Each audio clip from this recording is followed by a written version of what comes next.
నమస్తే, welcome to good morning Bharat. ఈరోజు ఉన్నటువంటి వార్తలు అనుకున్నటువంటి విశ్లేషణలు తెలుసుకునేటువంటి ప్రయత్నం చేద్దాం. అంతకుముందు దయచేసి పొలిటికల్ వాయిస్ను సబ్స్క్రైబ్ చేయండి, లైక్ చేయండి, షేర్ చేయండి, కామెంట్ చేయండి. ఈరోజు ఉన్నటువంటి వార్తలకు సంబంధించినటువంటి అంశాలను విశ్లేషించుకునేటువంటి ప్రయత్నం చేద్దాం. ముఖ్యంగా రోహిత్ కేసులో నిందితులకు క్లీన్ చిట్.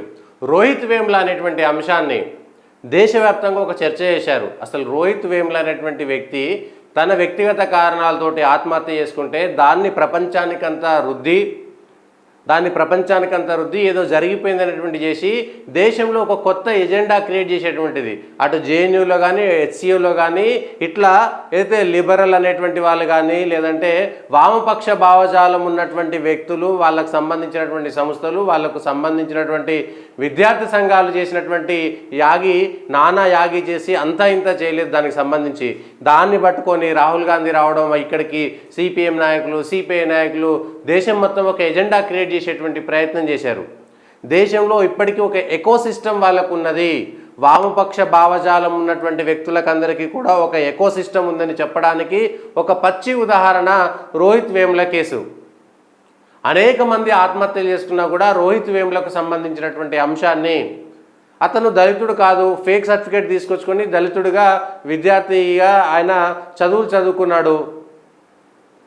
అసలు యూనివర్సిటీలో జరిగినటువంటి మిగిలినటువంటి ఇష్యూలకి రోహిత్ వేములకి అసలు సంబంధమే లేదు. దాన్ని పావుగా చేసుకొని దేశంలో ఒక రాజకీయ ప్రకంపనలు, రాజకీయ ఎజెండా సెట్టింగ్ చేసేటువంటి పరిస్థితి దాకా పోయింది. ఇప్పుడు ఆయనకు సంబంధించి ఆయన బీసీఏకి సంబంధించినటువంటి వ్యక్తి, ఆయన ఎస్సీ సర్టిఫికేట్ తోటి విద్యాభ్యాసం చేసిండు, చదువుకున్నాడు.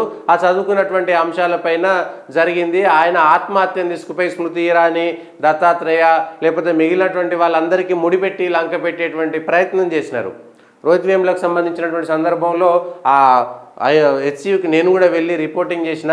అదొక తీర్థక్షేత్రంగా, ఒక సందర్శన స్థలంగా తయారు చేసి రోజొక నాయకుడు రావడం, రోజొక నాయకుడు పోవడం, దాన్ని ఒక పెద్ద ఇష్యూ చేసి దేశవ్యాప్తంగా లేని ఒక అంశాన్ని సృష్టించేటువంటి అంశము. వామపక్ష భావజాలం ఉన్నటువంటి వాళ్ళు విద్యార్థి సంఘాలే కాదు, దేశవ్యాప్తంగా వివిధ సంస్థల్లో, వివిధ సంఘాల్లో కూరుకుపోయినటువంటి వాళ్ళు ఒక్కొక్కరుగా మొగ్గతొడిగి ఈ అంశాన్ని దేశవ్యాప్తంగా, ప్రపంచవ్యాప్తంగా చర్చకు తీసుకొచ్చేటువంటి ప్రయత్నం చేశారు. ఇవాళ లాస్ట్కి రోహిత్ వేముల కేసు ఏమున్నది, ఏం లేదు, నిందితులకు క్లీన్ చిట్ ఇచ్చేటువంటి అంశాన్ని ప్రయత్నం చేసేసారు. క్లీన్ చిట్ ఇచ్చేసారు, అయిపోయింది. తన కుల ధృవీకరణ పత్రం ఎవరిచ్చిరు? ఇదంతా పోలీసులే. ఎప్పుడూ ఆత్మహత్య జరిగితే అప్పటి నుంచి ఇప్పటిదాకా దీనికి సంబంధించింది 2016 జనవరి 17న Rohith Vemula new research scholar hostel రూమ్లో సీలింగ్ ఫ్యాన్కు ఉరివేసుకొని మరణించాడు. 2016, ఇది 2024, 8 సంవత్సరాల క్రితం జరిగినటువంటి సంఘటన. 8 సంవత్సరాల కింద జరిగినటువంటి సంఘటనలో హైకోర్టుకు మార్చి 21న ఇచ్చినటువంటి కేసు క్లోజర్ రిపోర్ట్లో పేర్కొన్నారు. తన కుల ధృవీకరణ పత్రం సరైనది కాదనే విషయం బయటకు తెలిస్తే ఇబ్బందులు తలెత్తే అవకాశం ఉందనే భావనతో అతడు ఆత్మహత్య చేసుకుని ఉండవచ్చని అభిప్రాయపడ్డారు. ఆయన ఆత్మహత్య చేసుకోవడము బాధాకరమైనటువంటి విషయమే. ఎవరు ఆత్మహత్య చేసుకున్నా బాధాకరమైనటువంటి విషయమే. పోనీ ఆయన ఎక్కడ కూడా రాయలేదు, తను ఎక్కడ కూడా ఒక సూసైడ్ నోట్ రాయలేదు. సూసైడ్ నోట్లో ఒక పలానా వాళ్ళ వల్ల, లేదంటే వాళ్ళు చేసింది ఆ వీసీ అప్పారావో, లేకపోతే నన్ను దళితుడు అనేటువంటి కించపరిచారనేటువంటి అంశమో ఇంకేది కూడా రాయలేదు. ఆయన ఎందుకు చనిపోయారనేటువంటి విషయం ప్రపంచానికి తెలియదు. కానీ అప్పుడు యూనివర్సిటీలో జరిగినటువంటి సంఘటనను తీసుకొచ్చి దీనికి ఆపాదించేటువంటి ప్రయత్నం చేశారు తప్ప ఎక్కడ కూడా రోహిత్ వేముల సూసైడ్ నోట్ పెట్టుకొని ఇక్కడ నేను చనిపోయాను దీనికి అన్నట్టుగా ఎక్కడ కూడా లేదు. ఇది ఇప్పుడు తెలంగాణలో ఉన్నటువంటి కూడా కాంగ్రెస్ ప్రభుత్వం మళ్ళీ ఇప్పుడు డీజీపీ రవిగుప్తా మేము మళ్ళీ దాన్ని కేసు పునర్విచారణ చేస్తాం, ఇంకేదో చేస్తాం అనేటువంటి మాట చెప్పారు. కానీ దాంట్లో ఎక్కడ కూడా ఆధారాలు లేవు. తను ఆత్మహత్య చేసుకున్నది పలానా కారణం చేత అనేటువంటి విషయము ఎవరికి తెలియదు. దాన్ని ఏదో నాంచి దేశవ్యాప్తంగా ఒక ఎజెండా క్రియేట్ చేసేటువంటి ప్రయత్నం చేసేది తప్పితే. సో ఎన్నికల ముందు ఇప్పుడు రిజర్వేషన్ల రద్దు, లేకపోతే రాజ్యాంగం రద్దు, రిజర్వేషన్లు ఎత్తేస్తారు, ఇట్లాంటి అంశాలు ఏవైతే 2014లో నరేంద్ర మోడీ సర్కారు వచ్చిన తర్వాత, బీజేపీ సర్కారు వచ్చిన తర్వాత ఒక్కొక్క ఎజెండా, ఒక్కొక్క సంవత్సరం ఒక్కొక్క ఎజెండా ఏ విధంగా క్రియేట్ చేశారనేటువంటి దాంట్లో ఇదొక ఎజెండా మాత్రమే. ఇదొక సంఘటన స్థలాన్ని, ఇది ఒక పెద్ద మొత్తం అందరూ వచ్చి పరామర్శించిపోవడము, దేశవ్యాప్తంగా నాయకులు రావడము, రాష్ట్ర వ్యాప్తంగా దీన్ని ఏదో చేసేటువంటి ప్రయత్నం చేసి దీన్ని తీసుకొచ్చేటువంటి ప్రయత్నం చేశారు. కానీ అందులో ఎక్కడ కూడా తను ఆత్మహత్య చేసుకున్న కారణమే తెలియనప్పుడు, కానీ ఈయన పలానా దానికి ఆత్మహత్య చేసుకున్నాడు పోనీ ఎవరికి చెప్పినటువంటి సందర్భం కూడా లేదు. ఆయన చనిపోయే ముందు దీనిపైన ఎక్కడ కూడా ఎవరితోటి చర్చ కూడా చేయలేదు, ఎవరికి చెప్పలేదు కూడా.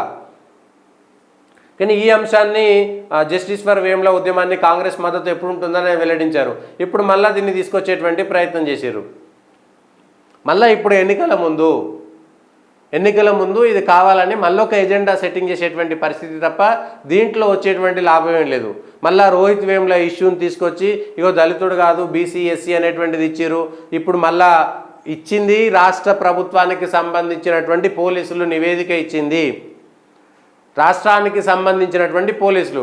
మళ్ళీ దీనికి వచ్చి రోహిత్ వేముల ఇష్యూను మళ్ళీ కేంద్రంలో ఉన్నటువంటి వాళ్లకు లేదంటే ఏబీపీ విద్యార్థులకు వాళ్ళకు ఆపాదించేటువంటి ప్రయత్నం చేయదు. ఎందుకంటే ఇది పోనీ కేంద్రంలో ఉండేటువంటి దర్యాప్తు సంస్థ కూడా ముగించింది కాదు, రాష్ట్రంలో ఉన్నటువంటి దర్యాప్తు సంస్థలే చెప్పినటువంటి అంశము.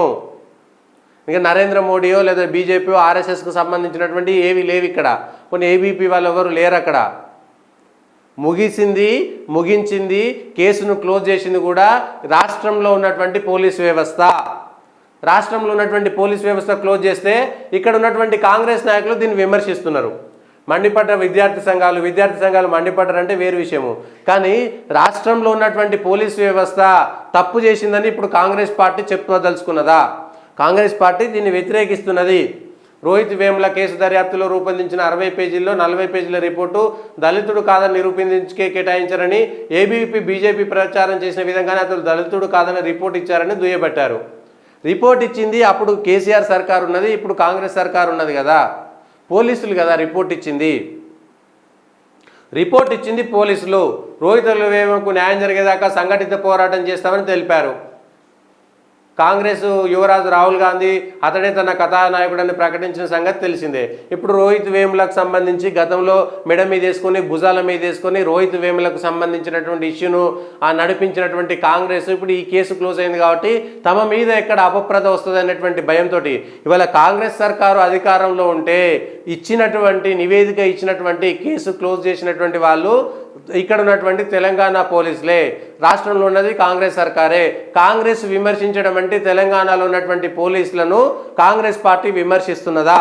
తెలంగాణ పోలీసులకు ఇచ్చినటువంటి నివేదిక తప్పుడు నివేదిక అయితే ఆ పోలీసులను రాష్ట్రంలో ఉన్నటువంటి కాంగ్రెస్ పార్టీ సస్పెండ్ చేస్తుందా? ప్రభుత్వం సస్పెండ్ చేస్తుందా? ఆ పోలీసుల పైన చర్యలు తీసుకుంటుందా? ఈ విషయం కూడా చెప్పాలి. రాష్ట్ర ప్రభుత్వం ఆ పోలీసుల పైన చర్యలు తీసుకుంటుందా?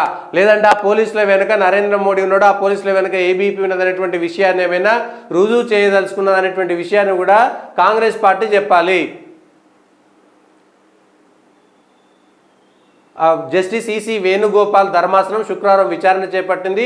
పోలీసుల క్లోజర్ రిపోర్టు ప్రకారం రోహిత్ ఆత్మహత్యతో వారికి సంబంధం లేదని పేర్కొంటూ విచారణ ముగిస్తున్నట్టు వెల్లడించింది. పోలీసుల నిర్ణయంతో ఏకీభవించారు. ట్రయల్ కోర్టులో సవాలు చేయవచ్చని న్యాయమూర్తి పేర్కొన్నారు. మళ్ళీ సవాల్ చేసుకునేటువంటి అవకాశం ఇచ్చిర్రు. 2023 నవంబర్ ముందు నిర్వహించిన దర్యాప్తు ఆధారంగా రూపొందించి మార్చి 21న కోర్టుకు సమర్పించినట్టు ఆయన వెల్లడించారు. అయితే దీనిపై రోహిత్ వేముల సందేహాలు వ్యక్తం చేశారు అనేటువంటి విషయం చెప్పొచ్చు. కానీ ఆయన ఎక్కడ సూసైడ్ నోట్ అంటే రోహిత్ వేములను అనవసరంగా వీళ్ళు వాళ్ళ రాజకీయాలకు వాడుకుంటున్నారు.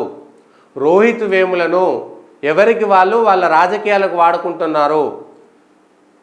సెంట్రల్ యూనివర్సిటీలో వామపక్ష భావజాలంతో ఉన్నటువంటి వాళ్ళు వెర్రితలలు వేస్తున్నటువంటి అనేకమైనటువంటి జేఎన్యూలతో పాటు ఢిల్లీ యూనివర్సిటీలో కానీ అక్కడక్కడ కొన్ని యూనివర్సిటీల్లో దేశ వ్యతిరేక కార్యకలాపాలను పట్టుకునేటువంటి వాళ్ళు దానికి ముద్దుగా ఒక దళితులకు సంబంధించిన అంశాన్ని దాన్ని ముంగడ పెడతారు. దాన్ని ముంగడ పెట్టి షీల్డ్లాగా పెట్టుకుని వెనకాల దేశ వ్యతిరేక కార్యకలాపాలకు పాల్గొని ఈ దేశంలో ఉన్నటువంటి సంస్కృతి సాంప్రదాయాల మీద దాడి చేసేటువంటి కుట్ర మొదలు పెడతారు. దానికి ఇవన్నీ మొదలు పెడతారు. ఏది ఈ kiss festival, beef festival, hug festival, ఇట్లాంటివన్నీ ఏవేవో పనికిరాని అన్నీ సంస్కృతి మీద దాడి చేసేవో మా సంస్కృతి మీద దాడి చేస్తారా? ఇగో మాకు సంబంధం లేదా, మేము తినేటువంటి దానిపైన మీ పెత్తనం ఏంది, మా సంస్కృతి మీద మీ పెత్తనం ఏంటి, మీ సంస్కృతి వేరే మా సంస్కృతి వేరే అనేటువంటి తీసుకొచ్చి కావాలని ఒక పుల్ల వేసేటువంటి ప్రయత్నం చేసేటువంటి వాళ్ళు దీన్ని ముందుకు తీసుకొచ్చేటువంటి ప్రయత్నం చేశారు. వాళ్ళ ఆటలు సాగవని వాళ్ళు చేసేటువంటి తప్పులను ఎత్తి చూపేటువంటి వాళ్ళను ఎదుర్కొనేటువంటి దమ్ము లేక ఇవన్నీ చేసేటువంటి ప్రయత్నం. సెంట్రల్ యూనివర్సిటీలో కానీ దీంట్లో కానీ విచ్చలవిడితనంతో చేసేటువంటి దానికి విద్యార్థి సంఘాలు కొంతమంది సపోర్ట్ చేస్తూ దేశ వ్యతిరేక, సంస్కృతి వ్యతిరేక, భారత వ్యతిరేక వ్యాఖ్యలు చేస్తూ కిస్ ఫెస్టివల్ తోటి, బీఫ్ ఫెస్టివల్ తోటి అనేకమైనటువంటి నానా యాగి చేసేటువంటి వాళ్ళు పాపం రోహిత్ వేములను వాడుకుంటున్నారు. రోహిత్ వేముల చనిపోయింది ఎవరి కోసం అనేటువంటి విషయమే క్లారిటీ లేనప్పుడు ఇది ఫలానా అందుకోసమే చనిపోయాడు అనేటువంటి ఒక కావాలని ముందుకు తీసుకొచ్చి చేసినటువంటి డ్రామాలు, నాటకాలన్నీ బయటపడిపోయినాయి. సంబంధం లేదనేటువంటి విషయం బయటకు వచ్చింది. రోహిత్ వేముల తనకు ఏ కష్టం వచ్చిందో, తనకు ఏ బాధ వచ్చిందో, తను ఏ ఇబ్బందులు ఎదుర్కొన్నాడో తను చనిపోయాడు. కానీ దీన్ని దానికి ముడిపెట్టి మోకాలకి బోడిగుండికి అసలు సంబంధం లేని విషయాలను పెట్టి దేశవ్యాప్తంగా ఎజెండా సెట్ చేసినటువంటి వాళ్ళకు ఒక పెద్ద ఎదురు దెబ్బ మాత్రం తగిలింది.